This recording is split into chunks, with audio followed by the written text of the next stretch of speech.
Hello, everyone, and welcome to the Leaders Podcast with me, Kishore Rajendran. Today I have with me Rajiv Peter, who's from Notting Hill Genesis Housing Association. Rajiv, thank you for taking the time to speak with me. Please may I request you to introduce yourself briefly for our viewers. Hi, I'm Rajiv Peter, and I'm the Director of Digital Technology at Notting Hill Genesis, which is a housing association. I run the digital technology team there, and we are basically doing all the engineering work, the architecture of the systems that we built, innovation, and also we have a digital platform that we run. I'm sure that we will get to that at some point in the interview. Thank you, Rajiv. So, Rajiv, the first question I would like to start with is by asking, what is a housing association? It would be great if you could share a little bit about NHG and its core values as well, please. So housing associations came out of a need for in terms of the shortage of good homes across the country, especially here in London. There was a huge shortage in the 60s, and it continues throughout, including now. And we were set up to provide affordable homes, good quality homes, to people that can't otherwise afford it. So they are low income families and so on. And we subsidize that through rent, and also using schemes that the government provides, such as the shared ownership scheme, to be able to get onto the property ladder and then ultimately to own your own home. That's really great to hear, Rajiv. And I know that especially in large cities like London, this is very beneficial to support people get some quality housing in the city. So, Rajiv, I think the first question, a technology question I would like to start with is innovation. Now, we're seeing incredible innovation within housing associations. If we take some examples, smart buildings, improving safety, maximizing the repairs, resourcing, and also reducing cost, sustainability initiatives, and a lot more scenarios. What would you say is the single greatest transformation that you are excited for within housing associations? So I'd say the single most important thing for me would be the total experience, the total digital experience for our customers. And that I include our colleagues, our staff and employees, as well as our customers. So that total experience is something along the lines of something that you can expect, when you go to eBay or Amazon. You'd see that you have a seamless experience. But to provide that seamless experience, we have to then put in a lot of technologies behind the scenes, including utilizing some of the improvements and more affordable technologies that has come through in the last few years. And that, combined with orchestration of those technologies and data sets, to provide information through that digital layer to the end customers. So that's the single most important thing for me. Obviously, we have to do that with cost in mind, that we can do that cost effectively.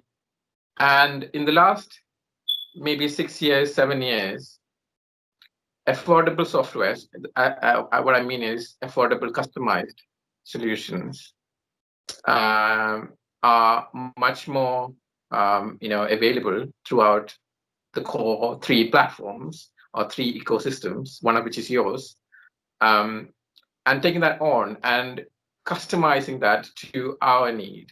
So our need might be different from another sector, another housing association, and so on. And we can then tailor that for those needs. And that then provides that, like I said, what we have created in Notting Hill Genesis is a digital platform called Workwise. And everyone interacts, every forward-facing department interacts through that layer. What that means is that for employees, they'll be seeing the same data as the customer sees. and they can have a much more meaningful interaction, but also they can use that technology wherever they are, whether they are out on the field, whether they're back in the office, and through any device at any time. And that goes for customers too. And self-service is something that people expect now, and that again is both employees, colleagues, and also customers. They expect it. They expect if there's a problem in their home, they expect to go online and they expect to report that problem or a complaint or whatever it is. They have this expectation. And unlike before, you don't have to educate people on how to use these technologies. They're already experts in these technologies. So that is the primary thing. But behind that, there are two main things. So one of them is around data, how we handle data. And we do have very complex data sets. So they are not simple, right? So they are quite complex data sets. And also moving away from monolithic systems. I mean, we have siloed systems as well. But going forward into microservices, you will have lots of data in different applications, and we want to bring them together so that they can add that value. And using once you have that in one place, then you can then think about looking at the technologies are advancing quite rapidly and keep on advancing over the next few years, like AI, like predictive analytics, machine learning, and so on. And that requires that data set. So when we are thinking about putting these things together, that's why architecture is so important. I've set up a whole architecture team and practice within Nottingham Genesis because it's so important that when we invest in technologies, we have to look at the short term, the medium term, but also the longer term, that we align what we invest in towards that longer term goal of getting these sorts of things together. So data is definitely a huge aspect. So other aspect is to actually use the systems that are best in class for their needs. We have to balance it out with whether I use something that's a product that is coming out in the market. So, for example, in IDAM, we use Auth0, and sending SMS messages, we use Twilio. Those services are actually very good. They have been proven to be good, but they do that small thing very well. But what we need from our side to leverage on that is to have the orchestration capability and the aggregation capability, and so we can draw from those sources, utilize those services to the end goal of providing that total experience to the business. Absolutely, it's great to hear you mention that, Rajiv. And in fact, I would like to dive a little bit deeper into two topics that you referred to. So first of all, the platform. So as you mentioned, there are many cloud providers out there in the marketplace, Microsoft being one of the large players. And even in the cloud, there are different methods of hosting. It traditionally used to be IaaS, PaaS, and SaaS. Now you have various branches, DRaaS, IDaaS, and so on. But I think when it comes to choosing the right solution and the right provider and the right platform, you mentioned best in class, so choosing the best products for that purpose. But is that what you envision going into the future will also be the case, or do you see customers moving to choose an ecosystem rather than a best in class solution? So ecosystem is very important to me because I'm not a software vendor. I'm a department within a housing association. My goal is to provide that total experience, the best experience, and also value for money. So and reducing risks. So for me, at the moment, it is not practical for me to spread across many different ecosystems. It's just simply from a skills point of view, which is already hard and tough. There's a tough market because everybody wants digital skills. And to then fragment that out into different ecosystems is just not a possibility at the moment. I can see that there are new technologies coming out which is able to leverage the different ecosystems. But at the moment, I'm now consolidating on Microsoft alone. It could have been something different, but having looked at the landscape and the products that we use, Microsoft was just a straightforward, good plan. And also in the last, I would say, 3 or 4 years, Microsoft has completely, I would say, dramatically switched around, leveraging on the good products that they have and putting that the connectivity between them, and investing in that kind of technology has really helped us as well as Microsoft, I'm sure, to leverage more out of the technologies that were already available. So it was more like synergy. You can, and once you have connectivity, I don't have to think about connectivity. I can then think about solutions. In terms of the cloud aspect, we've been talking about cloud for a very, very long time, and but we still have data centers. And for us, over the next 2 years, the plan is to move away from data centers into the cloud. And that's where we have got those decisions that you have mentioned, in that you could have a SaaS solution, you could have a PaaS solution, an IaaS solution, and there are many other new ones coming up. They're not always competing. I mean, they do have specific things that they individually do, and sometimes we do have to use. Well, we definitely have to use more than one of those technologies. My instinct normally is to go for SaaS solutions because, like I said, I want to think about providing value to the business as soon as possible, and not think about infrastructure, things like that, and more about solutions. So SaaS, because it's provided as a service, I don't have to think about redundancies, things like that. Normally, I don't have to. But it's not always possible. So, for example, if there are applications that use databases, then I would go for a PaaS solution, which is, again, I don't have to think about it so much in terms of the infrastructure, but it's not as the same as a SaaS, where I don't have to. It's even less things to think about. In terms of IaaS, I definitely have to use it because, like I said, we are living in a world where if you have to provide a digital solution, it's connectivity between different platforms, even outside the Microsoft ecosystem, is essential and critical. So we are using the iPaaS solution, which is a collection of different services that Microsoft provides, like API management, Logic App, and so on. We have just started on that journey, and then, like I said, when we move across from the data centers, we would not be able to convert our 120 odd systems straight away into SaaS solutions, even if they are available. Most of the time they are not available, but even if they are available, it would not be possible.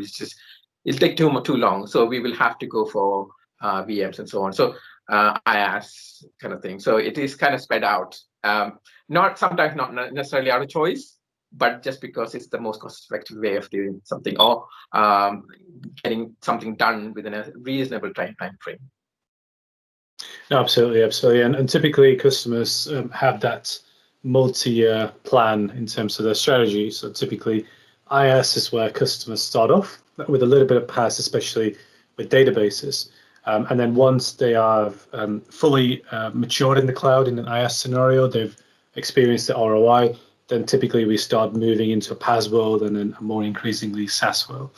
But Rajiv, I wanted to pick up on one more item that you mentioned, and it's the word Workwise. So I know Workwise is really great. I've been working with yourself and learning about it over the past more than a year. But could you explain what Workwise is for our viewers, and why you made a decision to build Workwise rather than go for something off the shelf? So yes, so you could have off-the-shelf solutions. You could also have bespoke solutions within platforms such as Dynamics, or others available too. Or you could do what we did. So what we decided was we really wanted to go digital, leverage on the digital technology to provide value to the business. And we decided that we are not going to shut down all our traditional legacy systems, right, and disrupt everything. What we decided to do was to build our platform using microservices in Azure, and then put a layer on top of that, which is the experience layer. In our case, we are using React.js for that, and then customers can and colleagues can have that seamless experience that I described.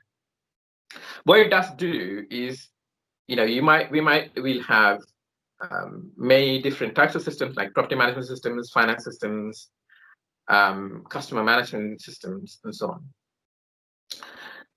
This layer that is on top sits between the experience layer and these other systems. It orchestrates, but it also aggregates information. So once it aggregates those, then it passes that on to the experience layer, and then the experience layer will then leverage on those, right? So we build microservices like identity management, repair service, and so on. And we can then have an end-to-end solution. So if I take the example of a repair, if somebody goes online, the person does not have to think about which businesses this property reside in, because we are a collection of businesses, which is the right service partner that will carry out the work, as in a contractor that goes out to the property to fix the job, if that job is actually something that is within the contract to be fixed. So all those decisions are made within this platform seamlessly. And when they go through a journey, the systems are so integrated that if it's a supplier, it will even interrogate the supplier system and then work out what times and availability that the supplier would have to go to that property and make that available instantaneously. So, it is quite in depth. It goes right the way through the whole process. So it's not just a facade, it's actually doing a lot of the work itself. The other thing that it does also do is to make it easier for us to accommodate new technologies that are coming in, because we are in complete control of our technology landscape. We are not tied with any platform or product. We can integrate, we can accommodate with any technology we have. So, like I said, we use many other technologies that are available in the marketplace quite easily. But also we then get to a point where these other systems that are underneath this layer are not recognizable by the end user.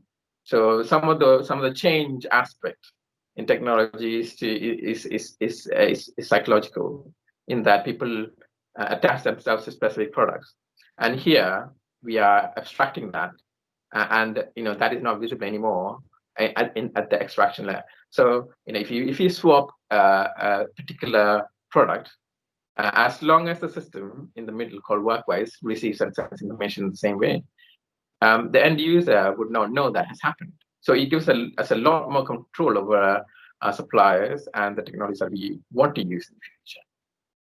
Yeah, no, absolutely. It is a very good way of thinking, actually, safeguarding for the future, irrelevant of the platform or technology that a third party may use, but at the same time giving that seamless experience for both residents and colleagues at NSG. Rajiv, talking about solutions, I'd like to briefly ask about Power Platform. Now, Power Platform is a low-code solution where you can build applications without having any knowledge of coding or with minimal coding. You've been a great supporter of low-code and no-code apps, especially at the start of the COVID pandemic. Nottingham Genesis Housing Association were amongst one of the very few customers to adopt a low-code platform, whether that be Microsoft or third party, to create applications in a rapid scenario. What do you see the future of low-code and no-code apps to be in the enterprise? And do you envision that traditional off-the-shelf applications will be replaced by low-code and no-code solutions in the near future? I got introduced to low code, no code, maybe about 2 years ago. At that time, it was, I wouldn't say it was very mature. I was struggling to use it in a production environment. I kind of played around with it, but in the last 2 years, it's actually grown quite a lot, quite rapidly. And now it's possible to create applications, quite good applications, in a few days. Most of the work is around gathering the right requirements and testing it and getting user acceptance and getting the data in. And the actual work involved in actually producing the software is pretty straightforward, and that is thanks to the connectivity. So you got all those connectors already baked in. We spend a lot of time normally trying to get to talk to each other, and yeah, that's the first thing, but also the last thing that we think about. We are more thinking about the best way to approach the problem. And going forward, I can see a lot more new solutions already baked in this platform. I wouldn't say that it's something that anyone could just take on and create and produce for the whole company. What I'd say is that there are things that that anyone can take on. For example, I could decide that today I want to take all my attachments to all my emails that come into my inbox and then dump it into a OneDrive location, right? Because I want to use it in the future. And that is something fine. That's fine, because that's just for me. But when I look at a whole organization, then that needs a little bit more thinking and a little bit more software thinking. And an architect can think that way, but it'd be a bit far-fetched to think that a normal colleague would be able to go and think about all those things and then come up with a solution. And I've seen that when that has been done, sometimes you don't know the constraints. Sometimes if you go over a certain number of records, then it stops functioning, and so on. So there are certain things that you have to keep in mind when. So the fundamentals of software production is still valid. So the way I see it is that it's an amazing platform for any software department to take on, and that will give you value in terms of you can do it quite quickly, but also it's very visual. So even if you have got people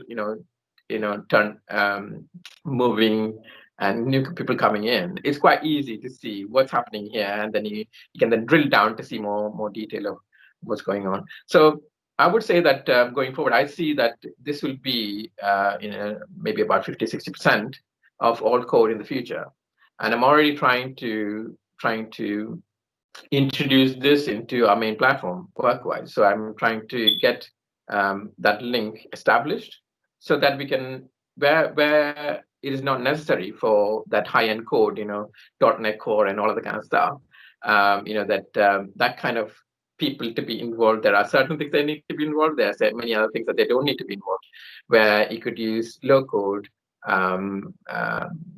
solutions.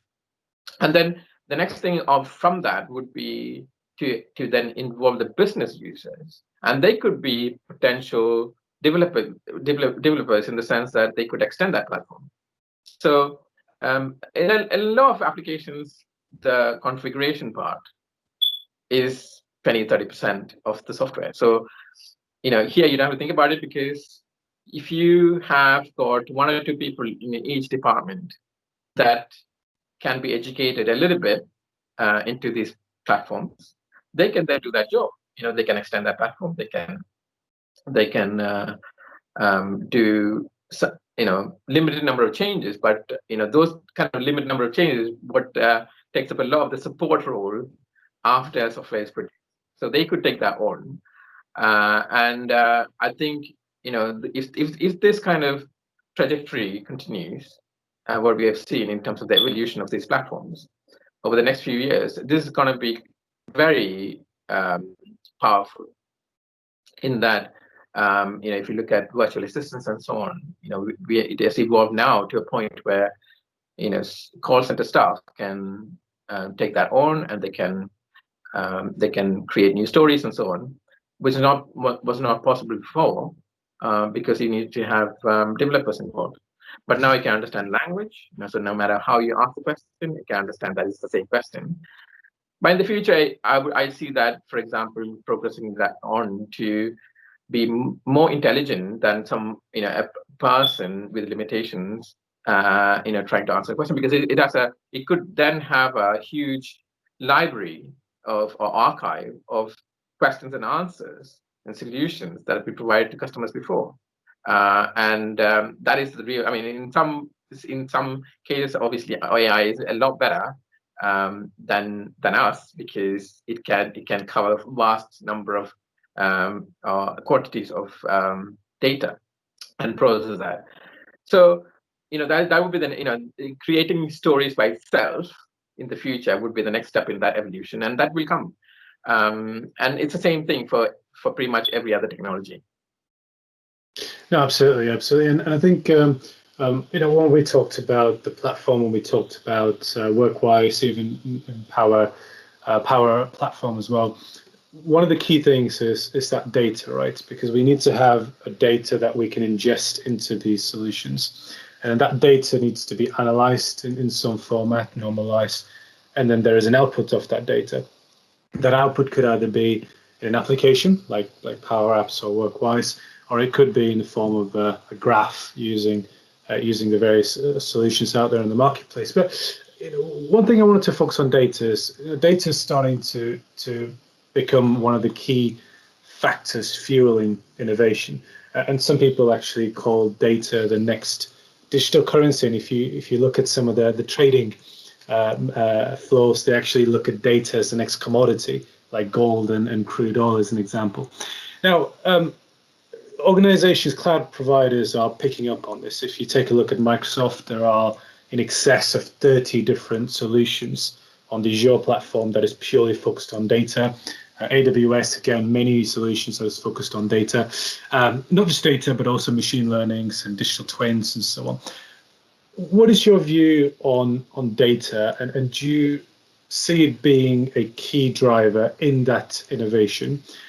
And also, how does that relate to the opportunity? How does that relate to NSG in terms of the opportunity, whether it would support residents and it would also help NSG bring in new revenue streams and new products to residents?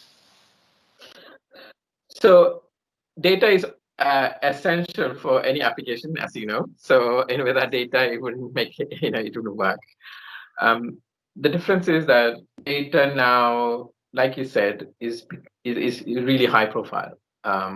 Everybody recognizes that we need good data, we need access to that data, and we need to be able to integrate that data easily, right, on any device, anywhere, and all of that kind of stuff. So connectivity is part of that. The challenge for people like me is that data, the other like you said, is the new currency. The other way you put it is the new oil, right? And just like oil, it's inside it's inside an engine that's under the hood, and the driver has no visibility of that data, right?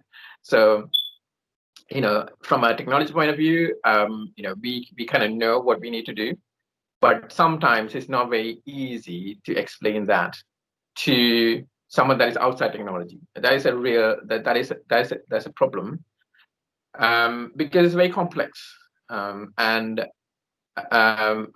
also it's expensive to do these things, at least at the start, right? To establish this infrastructure in the cloud with things like signups and data lakes and all of the kind of stuff.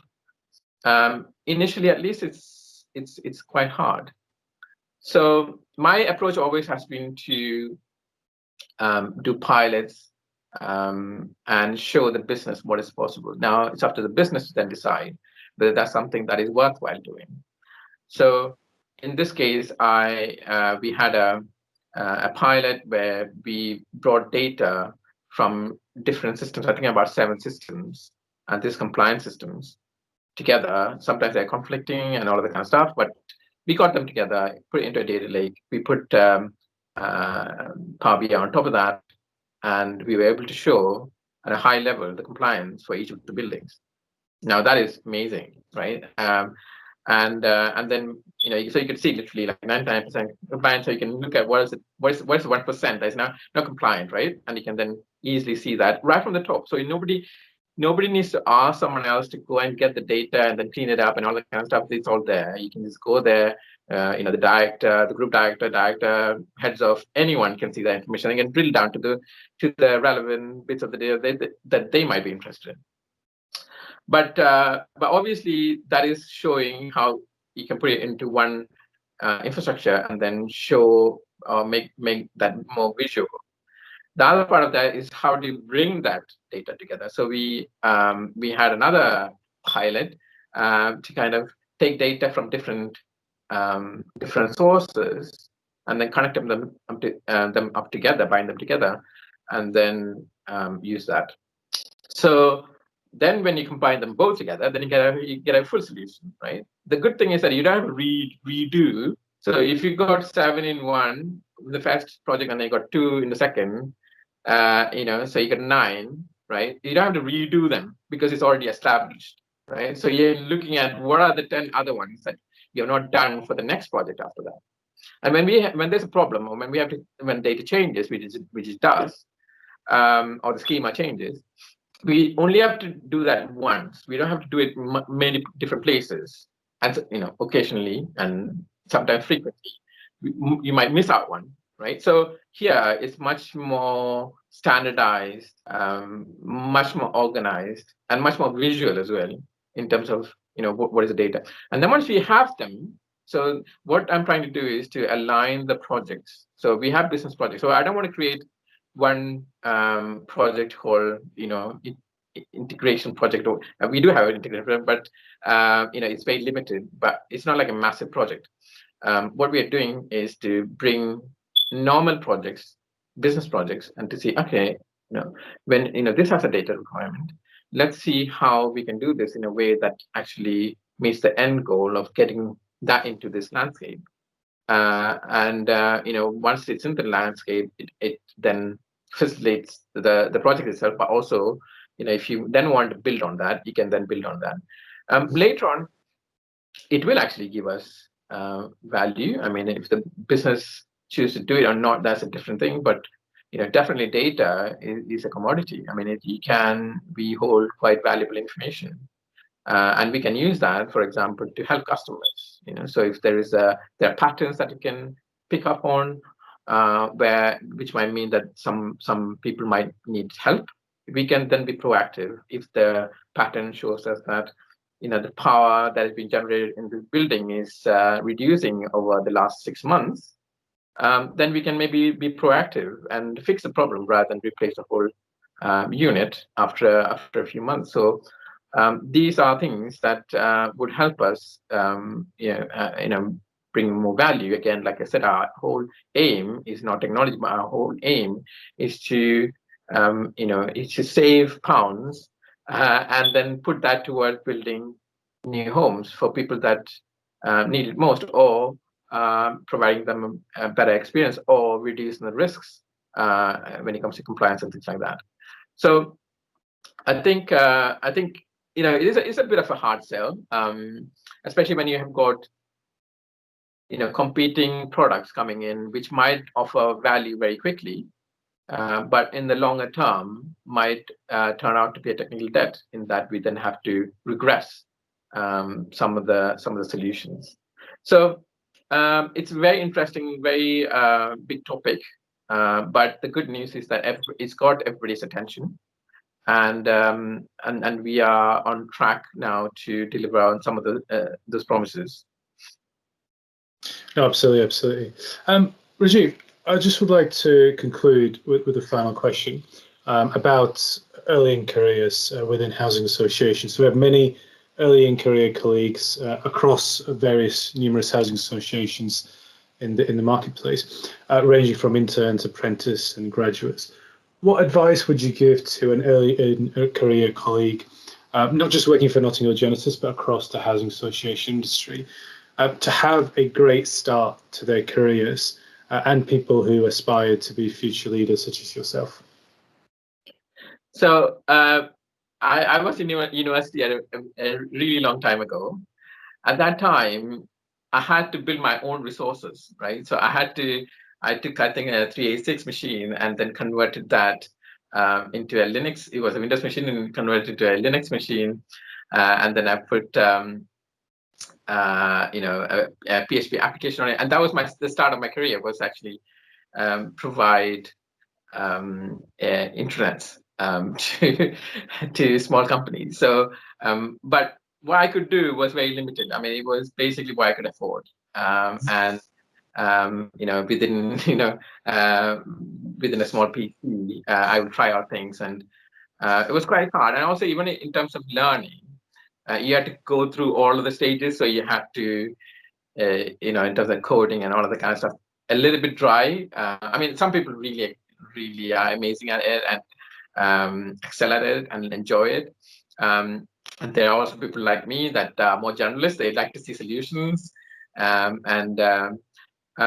So for people like me, and I see many like me in the sector, I'd say now is an amazing time. For a start, you've got endless resources, right? You can go and sign up to AWS or Azure, and you can get, I think in Azure it's 12 months free, and you can try out anything you want, right? Endless. I mean, it's just insane. And you can even do it for stuff at home. Like I created an app that would randomize and provide questions to my son, and then if he gets answers, it gives them a star rating, and then depending on star rating, he'll get presents. So it could be fun, but actually, it's actually teaching you how to utilize these technologies and produce solutions. So I think that is the big thing that is happening now, and everyone can learn from.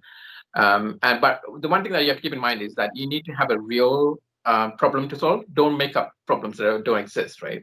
Because my experience has been you don't learn because it just makes it easy for yourself, right? But if you have a real problem, that's when you actually say, oh, you have to think about all these different things, and it has to work. And you have to solve them. Then you go and try and find Google is your friend. You can go and find your solutions, because some of these technologies are evolving so rapidly that what's in the documentation is not actually what's on the product, because that's been released last week. And so, but Google is lots of people helping, answer questions, trying them out. Lots of really helpful people around. There are also lots of local groups. Even in London, there are many groups that would help you if you run into a problem. So that would be my main advice, is to kind of go and try them out. There are also lots of learning resources. I think LinkedIn has learning. We also have Udemy for all my staff. They could use it. I've paid for unlimited licenses. Usage for my staff, so they can go and learn it. And the good thing is that then once you learn it, you can then have discussions about, okay, did you know about this? This is going to come, that kind of stuff, and then they can have more meaningful conversation, which I find much more valuable than sending someone on training for a day, right? You can have these as long as you help them a little bit with structuring it, then it can be a really useful tool as well. So two things, use those unlimited resources, and the other one is use those learning resources as well. I use them myself. Absolutely, that's very good advice. And for viewers watching this podcast, from a Microsoft perspective, there are probably three key areas I would recommend. Focusing on LinkedIn Learning is one of those areas. The second is Microsoft Learn, so learn.microsoft.com gives you the ability to learn for free at a fundamental and an intermediate level across all of the Microsoft's cloud solutions. And also from a cloud perspective, if we want to try out Azure, there are many services that, as you said, Rajiv, we can use for free for a whole year. Where services are paid for, you can actually get a $100 credit to start with. And if you're a student especially, providing your university gives you access, you can get a monthly credit of about $100 free to play with. So lots and lots of opportunities to learn and develop. Rajiv, we've come to the end of our time. It's been a pleasure talking to you, and I've learned a lot of insightful items actually listening to yourself. So yeah, it's a pleasure talking to you, Rajiv, and thank you very much for your time. Thank you for having me. Thank you. Bye-bye. Bye.